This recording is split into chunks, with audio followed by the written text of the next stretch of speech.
समाधान करिया को देछि ऑप्शन भी हम पाखरे चारिटा अछि समाधान करबा चलंतु समाधान करबा प्रथमे कोन लिखाइ छि 2 टू द पावर 100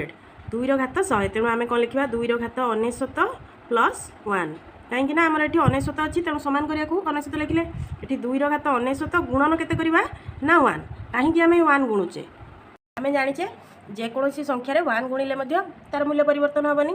एबे कौन करबा नेक्स्ट स्टेप करबा 2 टू द पावर 99 गुणन 2 टू द पावर 1 एटा को सूत्र पड़ला ना 2 टू द पावर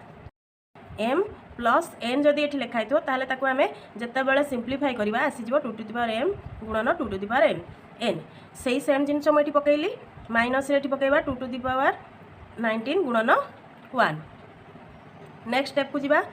एठी केते कॉमन जीवो समान केते अछि ना 2 टू द पावर 99 दी पटे अछि तेणु कॉमन नहीं गला एठी रहला 2 to the power 1 minus 1 next आसीबो 2 टू द पावर 99 एठी केते 2 माइनस 1 केते हबो ना 1 हबो गुणी देले मध्ये सेया हिजबो 2 टू द पावर 99 ताले आंसर हमर एठी केते आसीबो ना लास्ट ऑप्शन ता हमर आंसर हबो।